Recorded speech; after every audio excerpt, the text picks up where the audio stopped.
Waktu miskin, lihat mobil bagus kita marah, mau lempar aja itu mobil. Apalagi kalau pakai mobil pengawalan, paling benci saya.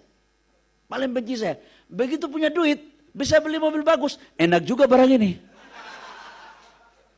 Dulu kita mau makan bakso aja boleh, sekarang makan bintang 5 boleh, enak juga barang ini.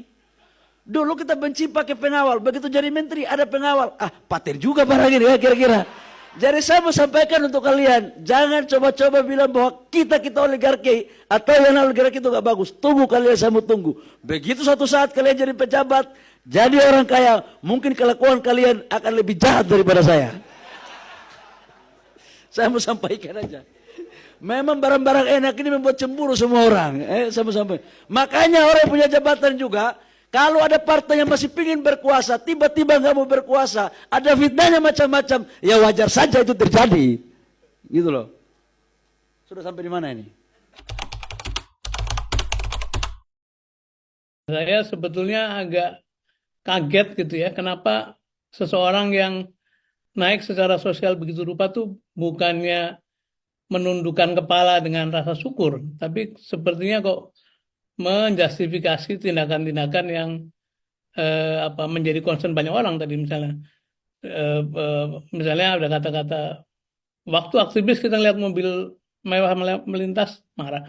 Apa ya harus marah gitu kan? Tidak perlu marah gitu.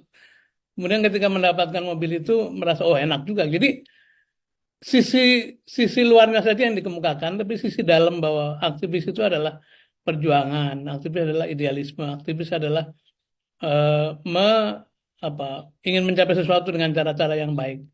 Itu kelihatannya dilupakan sama sekali, dan menurut saya itu statement yang berbahaya karena diucapkan di depan generasi muda yang seharusnya mereka ingin mendapatkan banyak sekali keteladanan gitu. Dan saya kira lihat respon di media sosial itu buruk sekali, seperti sedang mengkonfirmasi bahwa dia bergeser dari orang susah menjadi orang yang punya kuasa dan punya uang, dan bergeser dari yang tadinya baik, idealisme, menjadi orang jahat. Itu menurut saya satu tragedi ya. Bagaimana harta dan kekuasaan ternyata merubah orang yang semula jadi orang baik dan idealis, terus menjadi orang yang semau-maunya dan cenderung menghalalkan kejahatan.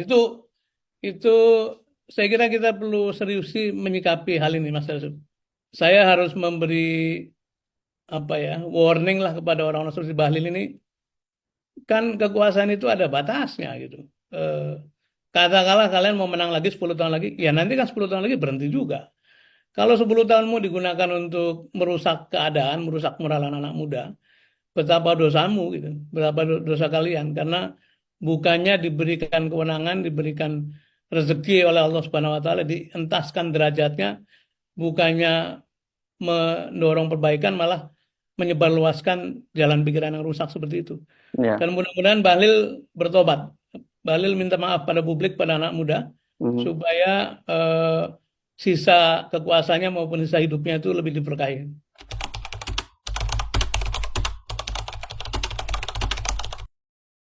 Kebohongan dari oknum Menteri Investasi Bahlil Lahadalia itu yang mengatakan bahwa ada lebih dari 500 kepala keluarga sudah pindah dan bersedia direlokasi. Itu kebohongan besar. Saya berharap ini, siapapun pemenangnya, kecuali Prabowo Subianto dan Gibran Raka Buming Raka, siapapun presidennya nanti, usut Menteri Investasi ini, usut bagaimana orkestrasinya Bahlil Lahadalia ini membawa investor abal-abal ke Indonesia karena 2 kontrak sebelumnya tidak dia penuhi. Dan saya berharap jika masih ada kawan-kawan di KPK sana yang punya hati nurani, yang merah putih, darahnya merah untuk perjuangan Indonesia, selidiki apa yang dilakukan oleh Bahlil Lahadalia ini. Ini orang patut untuk ditingkatkan statusnya menjadi tersangka.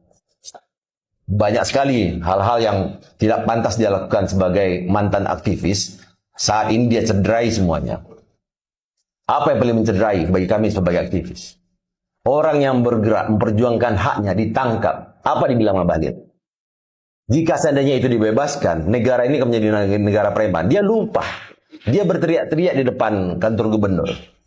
Ya kan? Dengan agenda, kalau dia berteriak, dikasih dia proyek dulu waktu di Papua. Omongan saya ini buat kau Bahlil. Dan kau harus tahu itu. Jejak kau, sejak kau dari Papua sampai kau masuk Jakarta ada di tangan saya. Jadi kalau kau bilang keberjuangan untuk rakyat, kau ingat bagaimana kau mengatur proyek-proyek yang ada. Dan dugaan-dugaan ini masih ada dokumennya lengkap. Jadi hentikan pembohongan rakyat yang kau lakukan di Rempang Eco City. Saya ingatkan itu Balil. Dan saya